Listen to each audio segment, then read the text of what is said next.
Welcome to the Level Up Artist Podcast. We are your hosts, Adriana Amay and Jackie Sanders. We are two art professionals sharing forward the advice and business lessons we have learned along our creative journeys. we talk to artists, leaders, and art professionals to demystify the creative process and discover new ways to succeed as a career-minded artist.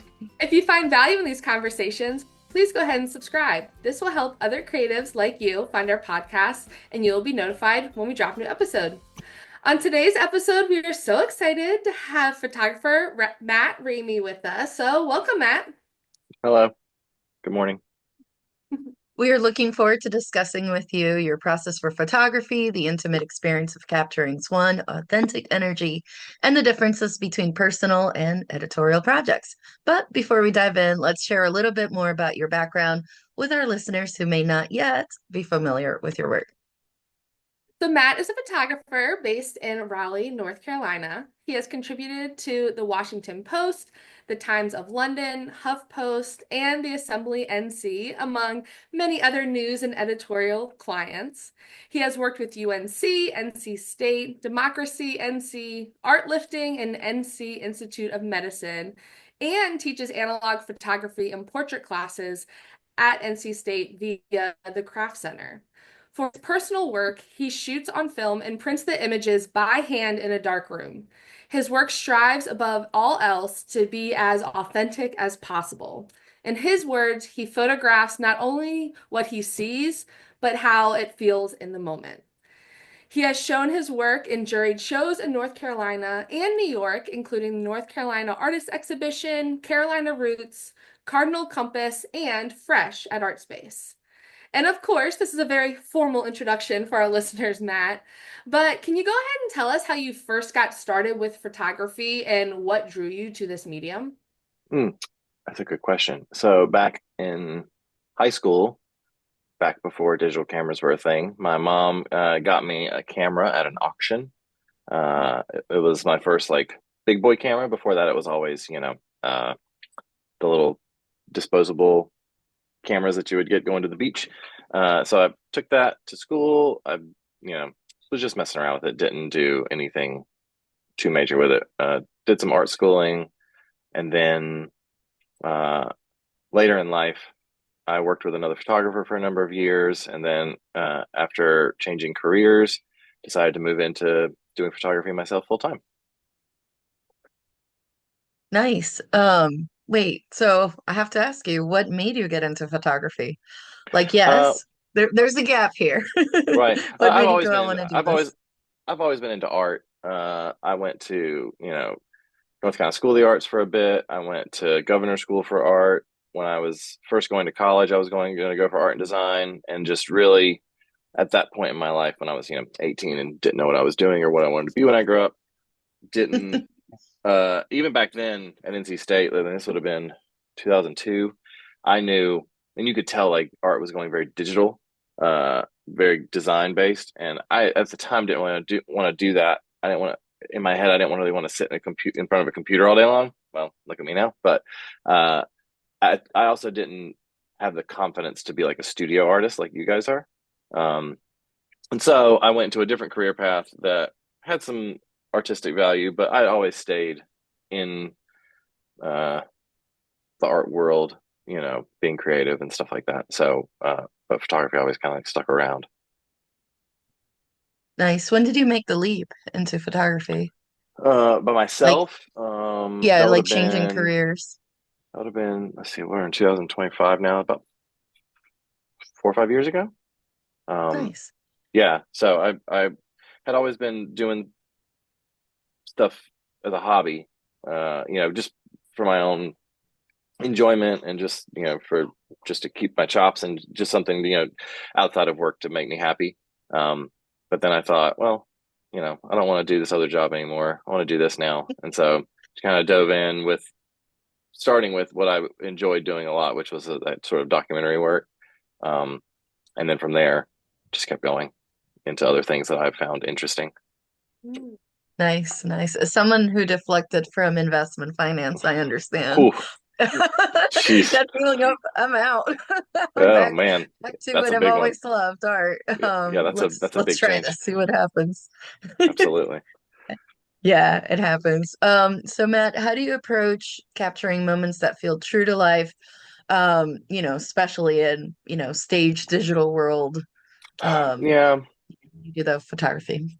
well, I think the medium itself doesn't necessarily mean it has to be fake. Obviously, nowadays well, before it was, filters and then it became AI, there's a lot of that can be manipulated, but in general, um, the medium itself doesn't have to mean that it's not real. It just is how you approach it. Even back in the film days, people were doing these wild, film manipulations and negative manipulations to make these incredible prints, artistically. So there's always been manipulation. For me personally, um, I try to just go into any situation, if it's documentary work or news work, or even editorial work that is just meant to showcase a group of people or an event or something like that. I try to go in just with curiosity. I try to go in and just being very uh, cognizant of like what I'm seeing. You have to like learn. You have to learn to like see the world and be like an active viewer versus just a passive viewer.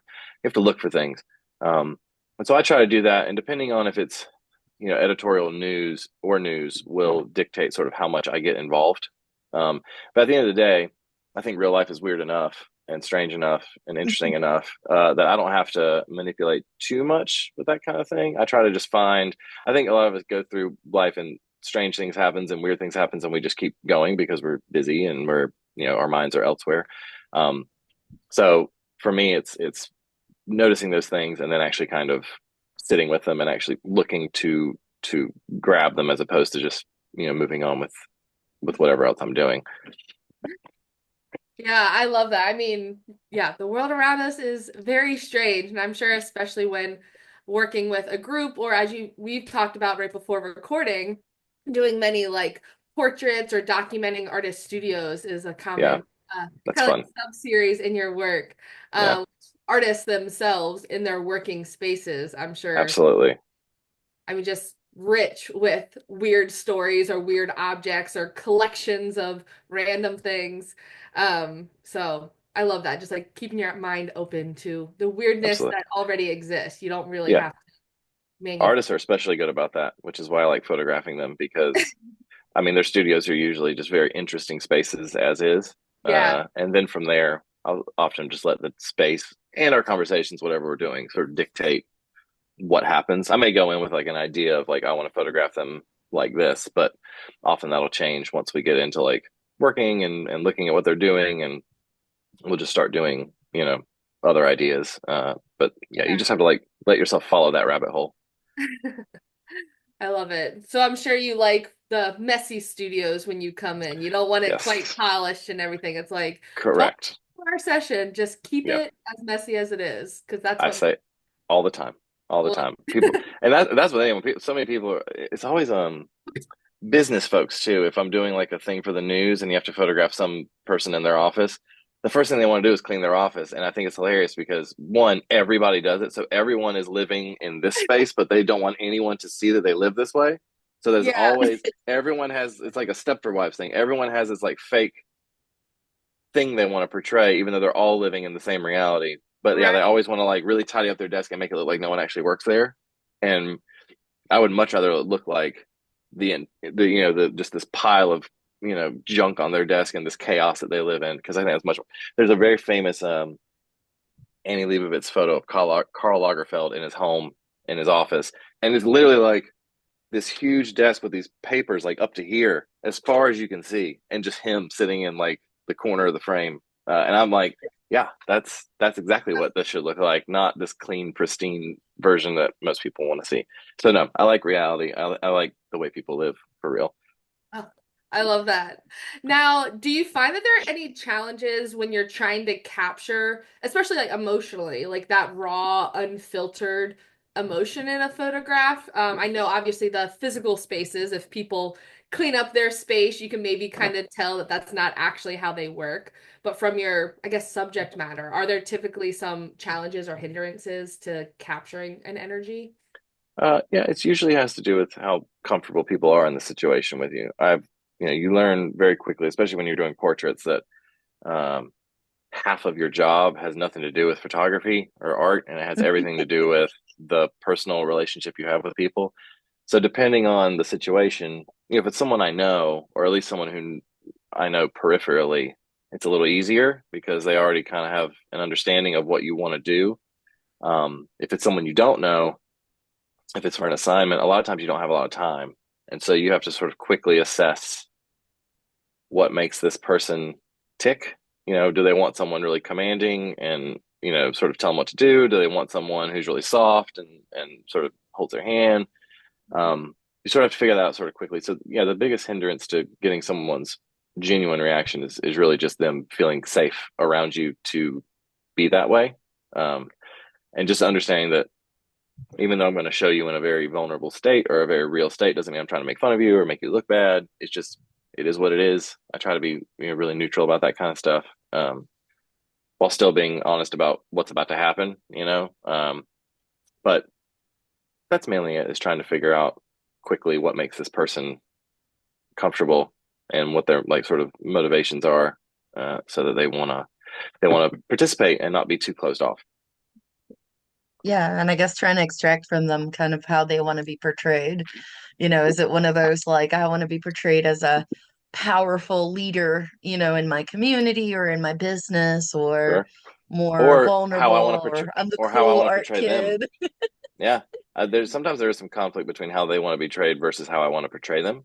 Because that's, not always the same thing. Um, there's, I think Richard Avedon was famous for saying, my portraits aren't about the person I take a photo of; they're about me. Which is true. It's true with any piece of artwork. You know what I mean? I mean, if you consider photographs artwork, you don't make what you guys make to be about other people. You make them about you, even if they're Mhm. inspired by other things. Like they're eventually, essentially what you are. And it's the same thing with, I think, with my photographs. Even if they are about other people, essentially they're about how I'm seeing these people. So sometimes there's a little bit of, you know, not conflict, but just there's a disconnect between how they want to be seen versus necessarily how I want to portray them. And so, we work around that. There's lots of different ways to work around that. Again, depending on their personality and kind of what they hold dear. Yeah, well, that actually brings me perfectly into the next question. So you've worked with obviously some publications like the Washington Post, et cetera, but how do you manage to retain, that personal photographic style while adhering to what they're requesting for? And I would make the comparison here also for visual artists listening. It's that idea of almost like a commission. It's like a painting commission where it's like kind of, it ties perfectly into what you were just saying of that idea of what the client wants versus your own aesthetic leanings, if we can call it that way. Hmm. And, especially when it comes to, again, publications or in our experience, commissions, like how do you manage to keep your style in there? So usually it depends on what it's for. If it's news, uh, well, they've already seen my work. They know what they're getting into when they hire me. That's usually why they've reached out, is because there's a certain aesthetic that I would bring versus, someone else. So that helps. If it's the first time I'm working with a publication, a lot of times I'll ask a lot of questions as far as like, what's the angle you want? What are the types of things that you're looking for? Just so I kind of know the content of what they want. Now, how I frame that, honestly, I just kind of do what I'm seeing because obviously that's why they hired me, and that's why I'm assuming they're trusting me to get, unless they have very specific requests. Usually, if they have specific requests, they put those out up front. And they say, we really want to focus on this. We really need photos of this. Otherwise, I just go in, again, very curious, actively viewing sort of what's happening, and just trust my own eye and my own vision at this point, because of I have to remember, like, they hired me because they wanted what I've already brought to the table with other things. Um, so usually what I'll do is I'll go in with very safe shots first. I'll make sure I get like the very, you know, essential news stuff, or if it's editorial stuff. Uh, and then from there, I'll start to branch out and do things a bit more experimentally, or just try things that maybe won't work, and we'll just see kind of what happens. But often as most photographers who work in that space will tell you, often those are the ones that are the best photos, the ones that you just try some weird stuff and we'll see what happens. And that's what they run. In fact, I had a photo editor one time who, uh, it was a bigger story. So I was trying to figure out how to, because you never want to send like 100 photos to a photo editor. That's just too many. So usually you're sending just a handful and then they cut it down even more for what they're going to print. And I remember I was sending her a few and I said, oh, I'm having kind of a hard time deciding what to send here. Can you just look at a bigger thing? And she saw one. It was this very weird portrait I've taken of this guy. There's like mirrored bubble things that are like in a building so you can see around a corner. So it was Yeah. one of those. I took his photo in that and like sort of flashed him. It was just a weird photo. He looked like this, sort of distorted figure. And she was like, "Why didn't you send this? Like that is so like cool." And I was like, "Oh, I didn't know if that was too weird." She's like, "No, please send me all the weird stuff." And I was like, "Okay, well, I Yeah. think photo I think photo editors are a lot. That's what they want. They want something unique. They want something different. They don't want to publish the same sort of stock looking photos. They want you to use your voice and to be creative." I'm Yeah. glad you shared that. I think one of my favorite photos of being overseas is one of the people that I was traveling with. We were in Thailand. She took this awesome, and she's a photographer too, hobby photographer. She took this awesome photo from the mirror inside the tuk-tuk we were riding on. So it's like weirdly distorted, like Yes. rear view Yeah. mirror type Yeah. situation. Anyways, it's like one of those photos that you kind of like, you're flipping through an album and you just kind of like go back, like Yes.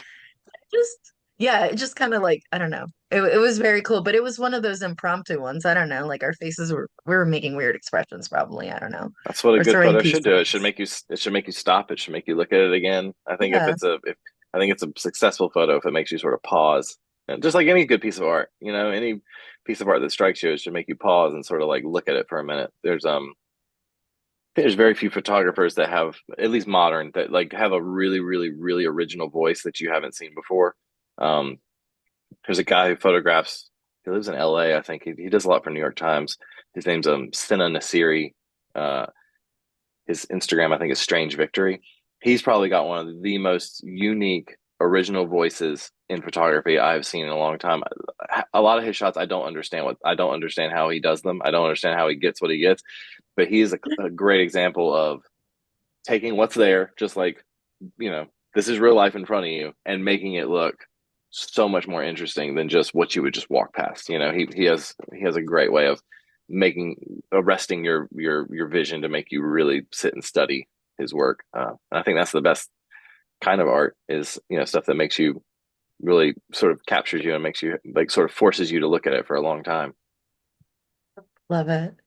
I think that's so true. Especially, I'm glad you kind of mentioned the an Instagram that you follow that makes you Oh yeah, stop and pause where they share. oh I'm yeah, am curious, obviously from a photographer's standpoint, we live in a very uh obviously digital world where there are seemingly photographs and pictures shared all the time yeah. with Instagram, with social media. But to your point, there is a very clear difference. I think everyone can tell, even if they can't put their finger on it, when, oh, this is like a professional photographer who Oh has a sure, unique voice and is telling a story versus this is a posed picture of someone near their very clean desk being like, yes. you can trust me with your business. It's a very different feel.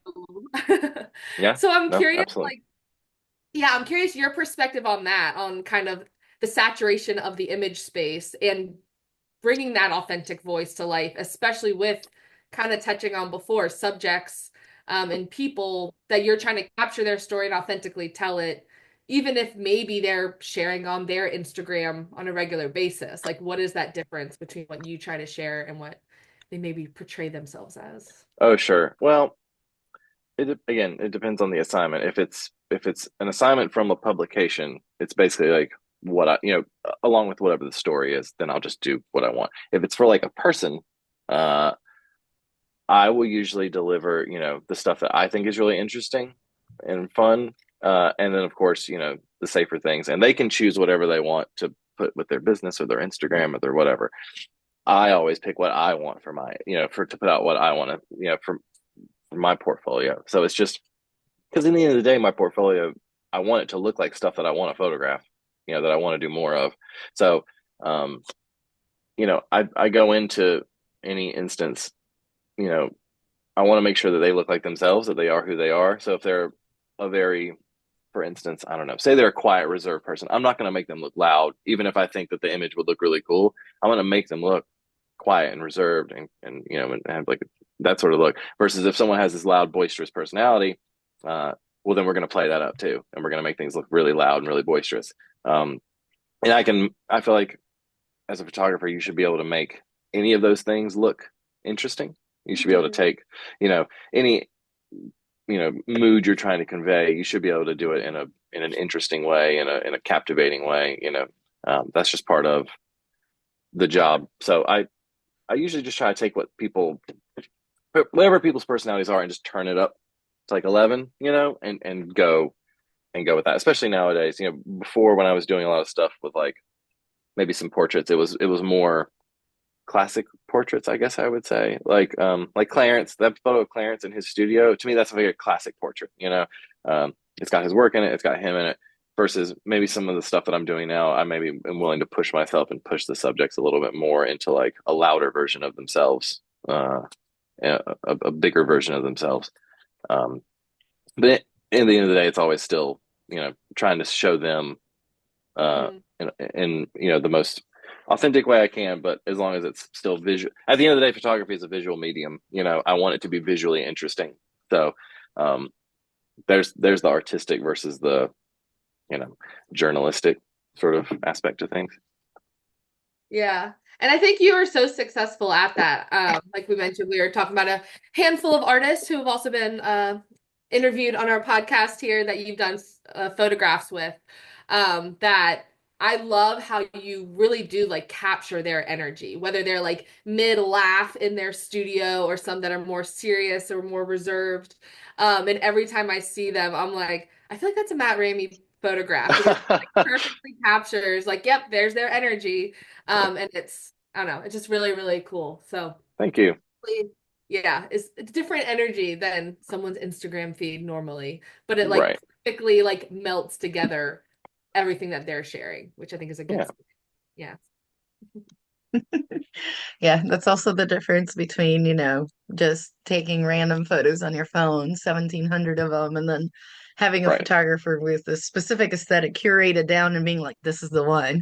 You don't need Yeah. 1,700. You can Right. just, live with at least two or three, right? So that's Yeah. Yeah. awesome. But um, questions for you. So you shoot on film and print by hand in the darkroom. Oh gosh, this brings back memories for your personal work. Sorry, my family had a red room. We weren't allowed to turn the light on. That was always interesting. A Oh, regular nice. light on, I mean. How does this process influence the stories you tell through photographs compared to digital photography? Hmm. So I don't know that I did this on purpose, but so basically my work and anything that I want to do as far as like editorial work, news work, portraits, I shoot that digitally. My film work I consider sort of like fine art, even if it's a portrait, but it usually has a bigger theme. It's usually part of a series. For me, it is a different headspace to be in, like shooting film, knowing that the whole purpose of this is to then be printed. It's not, and no shade to anyone who shoots film just to scan it and put it online. Like everyone's got their thing that they want to do. For me personally, that's not something I'm interested in. For me, I think photography has gotten very, like I said in the very beginning, how I didn't want to work in front of a computer all day. When I was young, well, now that's literally what I do is sit in front of a computer all day, editing photos and emailing people and doing all that nonsense. So for me, being in the dark room is more like being a studio artist, painting or sculpting or making mixed media. There's a tactile situation that's happening. So every step of the process, I'm physically manipulated versus digitally manipulated. Um, so usually if I'm shooting film, it's knowing that I'm going to print this, which does change how I shoot, because if I think it's interesting but I'm not going to print it, or I don't want to print it, then I won't shoot it. Also, film is very expensive. Every step of the process I have chosen in this career is expensive. So there's just costs associated with everything. At least, like say if you're a painter, you buy your paints and your brushes. The only thing until you run out of paint, you just have to buy a medium to paint on, whether it's canvas or wood or whatever. Those paints last a while, and those brushes last a long time. I have none of that. Everything is disposable and everything has a cost. So there is a bit of that comes into it, is not wanting to, just throw away $20 every time I screw up a print. But I shoot film usually with a series in mind, usually with at least some sort of aesthetic. Sometimes I'll do it to make, prints for people as gifts, or as a one-off for the show I just did at Art Space, the In Kind show with the poems. I shot 2 rolls of film for that, but it was a one-off to make a singular print to go along with this show. And so it just is a very different mindset going into it, knowing that if I'm going to shoot this, I'm going to print it. But yeah, cost is part of it, because it makes you think very differently. I have a series I worked on about my hometown of Sanford, and one night I try to make, if I'm making prints, I won't make just one. I try to make like 3 or 4 or 5 once I get the printing down, just because something can happen to the paper. Maybe making an edition, someone buys one, you still need to have others. And there was one night I was trying to make this print, and every time I did it, something was wrong, something was messed up, and I think I went through 7 sheets of like 16 by 20 photo paper, which are about $5 or $7. Those are like $5 or $7 a piece. And about the 7th one where I wasn't happy with it, I was like, you know what? I think I'm done for the night. Like, we're just going to call this, because I was just out of sorts. At that point, I couldn't bring it back, couldn't bring the session back. You're But like, it that is was a very, very expensive evening. We are it was gonna it was a very expensive evening. We had to call that one. But on the flip side, it is a meditative process. I really enjoy shooting film and being in the dark room, because like sort of everything shuts off, all the anxieties from like normal day-to-day stuff. Like you are in this red amber glowing room, and there's like water running, so it's that sound is is very soothing. And then I usually do sessions between like 2 and 4 hours, and then I'll make what I need to make for the night, and then when I'm happy and I'm in a place where I'm like, okay, I did good stuff, I'm gonna call it. We're gonna leave on a high note, and then yeah, and usually it turns into a show of some sort, or hopefully a show or some sort of series. Yeah. Nice. It sounds very similar to artists trying to ritualize in order to get into flow state. It's that Interesting. similar situation where it's like they might light a candle or put some incense or put Mm, some music or something like that. To me, like as a kid going into the red room, as we called it, for us it was because of screen printing and they were using oh photosensitive yeah, emulsions. yeah, But for a similar reason, we also had the water running to clean the screens. Not all the time, but it was yeah. like a different place you entered. And it was also that sense of intentionality. Like when you entered that room, it was to do this very specific thing, almost like a visual artist doing all these other things. Maybe it's just drinking their coffee and the sound of, their little water fountain or whatever. But it's like these different things we do to set the intention for ourselves for our creativity, to say, okay, now that I did these, checked off these boxes, now we paint, now we get Spot into on. it, now we design, or whatever everybody's medium is. But I love that idea of like you're literally entering a separate state, a Hmm. separate space. It's like an alternate reality type situation. I don't It know if you is. also leave the phone outside or anything like that, but it's almost like you just stepped into another Well, you can't bring it dimension out. to do Yeah, this. you really can't use the phone, because it can fog your paper. So it does. I mean, it stays in my pocket. And so a lot of times I'll have music on. I'll put, because interestingly, at the dark room at NC State where I print, it's part of the craft center, and they have a very specific rule about, there's liabilities there, so they have to keep eyes on people. Well, you can't do that in a dark room. So they give you a walkie-talkie so they can check on you every now and then, make sure you're not like, you didn't have a fainting spell and you hit your head or something like that. So I will put my headphones in, but I have to remember, usually I have noise canceling on. I have to remember to do transparency mode where you can hear things, Yes. because there have definitely been a few times that I hear like a bang on the door because I did not hear the walkie-talkie. Because I'm listening to music. That's like the step is like they check on the walkie-talkie, and if they don't hear you, they'll come knock on the door to make sure you're not, having a medical emergency. So I have to sort of holler back at them. So I've learned now I have to keep transparency mode on. But usually I have music on. I can hear the water. I can hear the walkie-talkie if they need me. But you're right. It is absolutely, you walk in there and it becomes a different mindset, a different headspace. I didn't think about that. Yeah, that very much puts me in a Yeah. different like state of being when I walk into the dark room and shut the door. It's like a totally different way my mind works at that point. That is so relatable. We did the Yeah. same thing too. Like we'll be in the studio with noise canceling, forget the doors unlocked, and another artist comes in like, hey, and you're just like painting away, doing your own so it's like really funny Absolutely. Absolutely. to be woken up, to be what's the word I'm Takes you out of looking that for? space. Rudely brought away from that other galaxy you were in. Yes. Absolutely. Absolutely. Yeah, I find that Love I it. do that, especially when creating in the mornings. That's typically when I feel like I get into that flow state. I feel like it's very Mm, similar to like the dark room energy, hmm. where people like make fun of me all the time, but it's truly from like 4 a.m. early. Oh wow. By the time like the sun rises, especially being at art space where like my studio literally doesn't even have a ceiling. And there's like offices right above me where I'm like, once I start hearing people's like phone conversations and like I can Yes. feel like them walking up and down the stairs, I'm like, the energy's gone. Like I need Yes. to shift to admin work. Like the world has woken up, but like between Yep. like 4 and 7 a.m. when it's like I can go in the zone, no one else is here. It feels like no one else exists in the world. But the second like you hear the phone ringing and someone's like talking about grant money or this exhibition or planning, I'm like, okay, we're out That's of it. it. Yeah, Oh, we're that relates. I can relate to that so much. Yes. yeah.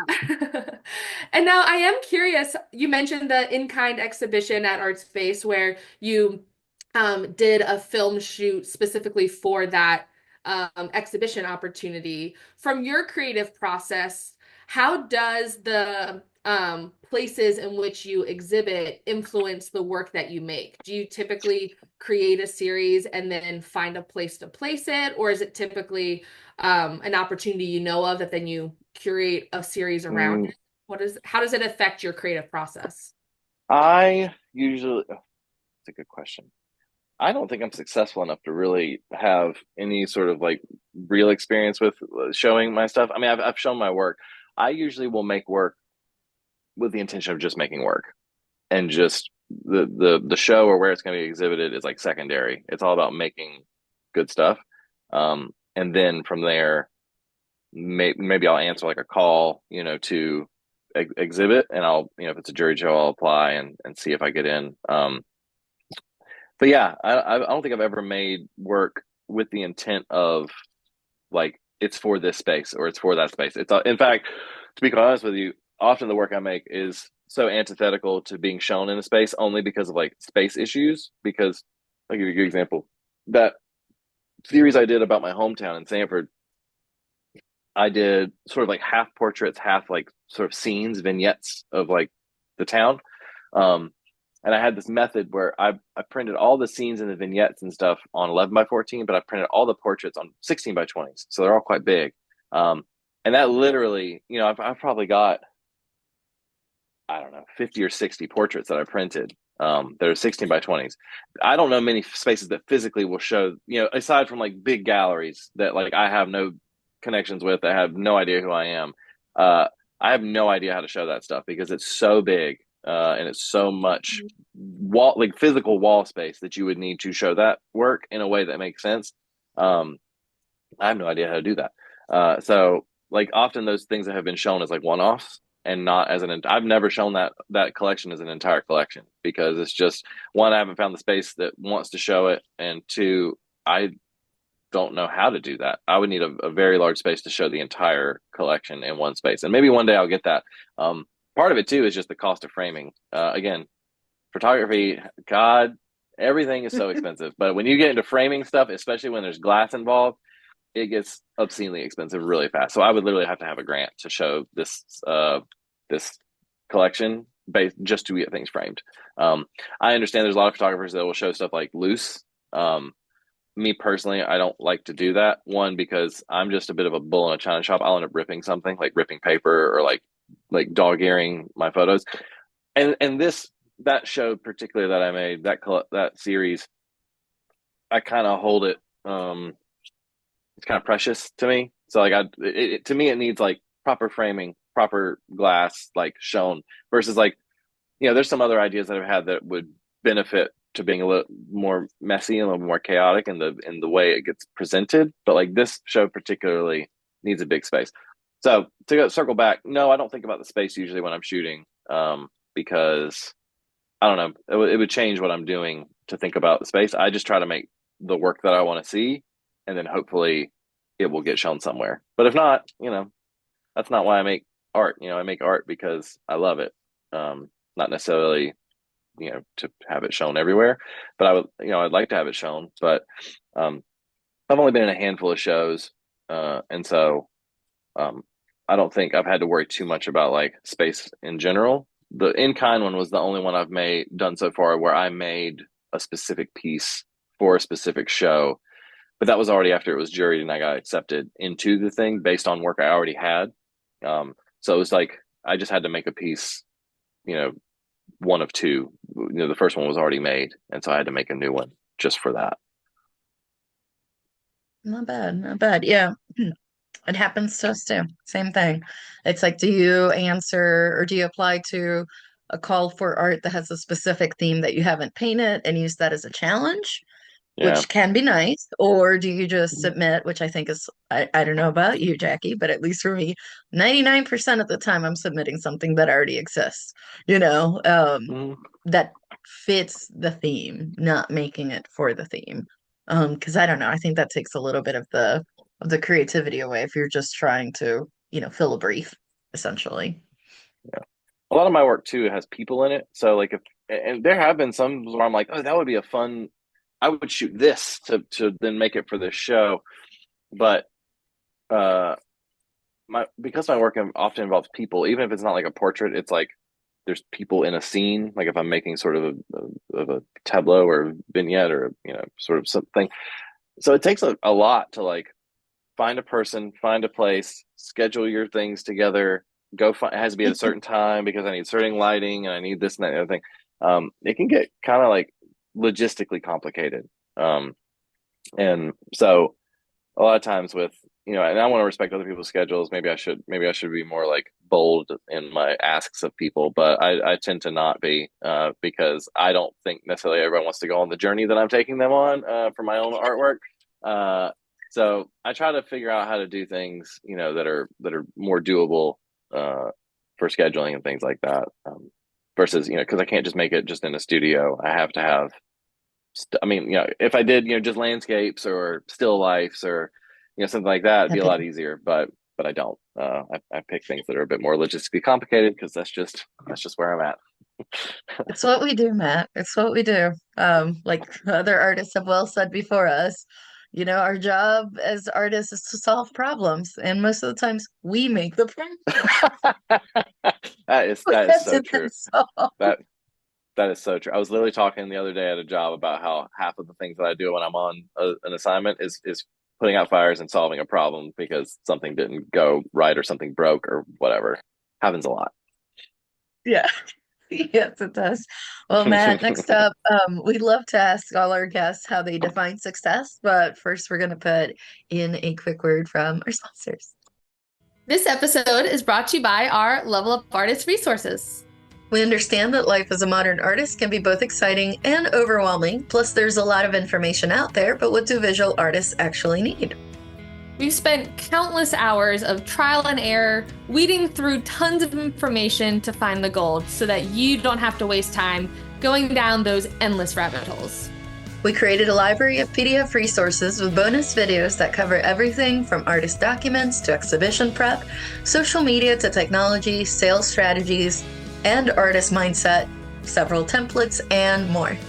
Ready to get started? Head on over to levelupartist.com/shop to level up your creative career today. Welcome back, everybody. So, a question we love to ask all our guests, in your case, Matt, how do you define success as an artist and art professional? Well, there's two different kinds, I guess. You have financial success, so that means like I did a thing that other people want to pay for. That's great. Um, I think any photographer will tell you that that is a slog, getting there, especially nowadays, especially if you're in news. Like that's just not. I don't just a lot of photojournalists are very much. I'm a photojournalist. I do not do that because there's just no money to be had in that at this point, unless you're at the very, very, very top. Um, but then there's like creative success, and to me, that's honestly even more difficult because I don't know how you guys are, and in fact, my partner often will sort of get on me about this, but I am really, really, really hard on myself. um I will be so encouraged. I don't talk to myself my buddy says you should talk to yourself the way you talk to me. I'm like, yeah, I should, but I don't. I'm really, really, really hard on myself. I hold myself to a very, very high standard, and so I've tried to get better at celebrating like like the little wins along the way to the big win, because I'm not that good at that.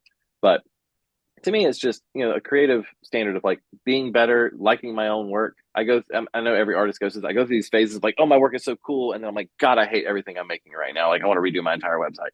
Um, and then I go back into trying new things. I'm like, oh, this is cool again. And so I go through these highs and lows of liking my own work. So I think liking my stuff and being creatively fulfilled and knowing that I'm achieving something that like I can envision and actually making it happen is a big goal of mine. Like I said, I'm not great at, at recognizing when I do that from time to time, but I try to get better about it. I think success can be, what's that thing? Comparison's the thief of joy. I can, I try not to compare myself to other people, although it's like, but no, but that's where I want to be. I love Andy Warhol for the sheer fact that he straight was like, I want to be rich and famous. I want to be famous. I want to be famous. And I'm like, yeah, like if you're an artist and you're like, that's not what this is about, I think you're full of shit. I think you're a liar because I think every artist is like, yes, I want to be famous. I want to be known. I want to be recognized for all this hard work and creativity that I put in. I just loved how much Andy Warhol was very, very hard on his sleeve, open and honest about what the end goal was for him. And it was to hang around with celebrities and be famous. I'm like, yeah, like I think that's great. So at the end of the day, like that's what I want. I want to be recognized. I want people to see my work and go, yeah, that was really good. That moved me. That makes me want to, see more of it. And that makes me want to bring you into this space and have you show more work. To be honest, that's probably like the bigger success that I would like to have is just, really be recognized for things. But, I know to get there, it's like the small stuff. So I try to just every day, like make something cool, do a little bit of work to like, move myself on, forward in that process.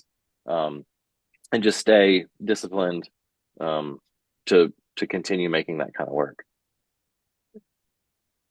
I think that's so true. And I also agree with that. Like people that know themselves well enough to just be able to boldly say like, nope, this is my goal and this is what I want. I think oftentimes people secretly know what they want, but they're too scared to say it out loud. Absolutely. Yeah. Well, Or it seems so unattainable. Like right. being famous or whatever seems so unattainable. I'm like, well, they were just a regular person before they became famous. Like, Right. Annie Leibovitz just wakes up and puts her pants on too, and she picks up a camera. It's just that, she gets to do it in front of every celebrity in the world, but she didn't always be that way. Everyone starts from art school, or, just having an interest in something, and then they put in the work to get really good at something. Yeah. Or even the artists that say like, you know what? I don't want to sell small paintings. I don't want to do markets 3 days a week all summer long. I want to sell 10 paintings. Each of them are going to be $5,000 to $10,000 each, and that's how I'm going to make my money. Or I'm going to sell 5 paintings, and they're all going to be like 20K, and then Yeah. we're going to keep on trucking. But like it's a Yeah. lot more wishy-washy. Like, well, maybe I'll sell this, and maybe this too, and then maybe that, which is more of like fluff distraction around what your actual goal is. So Yep. I love Absolutely. that. Now, Matt, what is one piece of advice that you wish you had heard before you got started on your creative journey? Hmm. Well, one piece of advice I was given very, very early on that I think was such a like it really like changed my head as far as like the path I was on. I was getting really it was early in my career as a photographer. I was getting kind of frustrated, just with like the pace of which it was going. And he was my governor school art teacher. He still teaches art at Guilford College. His name is Mark Dixon, and he said one of his teachers told him, said, Matt, being an artist is a war of attrition. Like, it is just staying on the path and not dropping out is what leads to success. He's like, the most successful artists are just going. They just keep going. You'll go through these highs and lows, but at the end of the day, it's like, just don't stop. Like, just keep making work, and things will come to you. It's just that's just how it is. A lot of people start in and they want to have it. They want success really quickly, so they drop out or they get burnt out and they drop out. He's like, the ones that are successful have just been at it, steady as she goes, forever. Yeah. Yeah, and if that's really your passion, that's the thing. I feel like that's also what makes the difference between art being something that you enjoy and art being something that's like a passion bordering on obsession. No matter Yes. what, you just Maybe it's a little both. you do it. It's a compulsion, And I really but yeah, enjoy that's a definitely compulsion that I something to enjoy. think about. Yeah, yeah. No, it has to be joy, please. Yeah. We don't like the whole tortured artist BS. Like, let's Yep. leave that out the door. Let's please get rid of that stigma, stereotype, that doesn't serve anybody. But yeah, no, it has to be and yes, it will have some torturous parts, but it has to bring you joy, Yeah, especially that flow state. Oh, that's absolutely. awesome. And now, Matt, if somebody randomly hands you $100, what would you splurge on or invest in? It has to be something that brings you joy and relates to your art or business.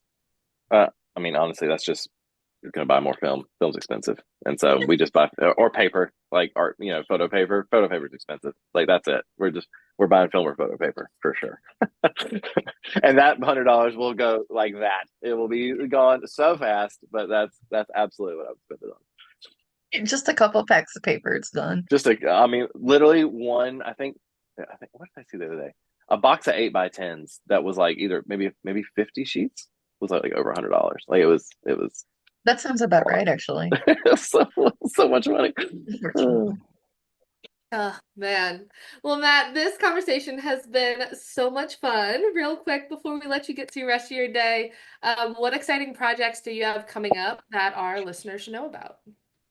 Well, I've been working on a series for a couple of years now that like is not close to being done, but it'll be done at one point. It has to do with like just now that we're having this great conversation, it's kind of about death. But it's a big nebulous sort of idea of that. But there's a project I've been working on for a while that will have something to do with that. That I've been really excited about. And then I've also been sort of working on some sort of community project, long form community projects that'll eventually be, probably just on my website somewhere, things that make me happy. Oh, love it. Love it. Now, for our listeners, if they want to keep in touch with you, see that series come to life, how can they stay in contact with you after they listen to this episode?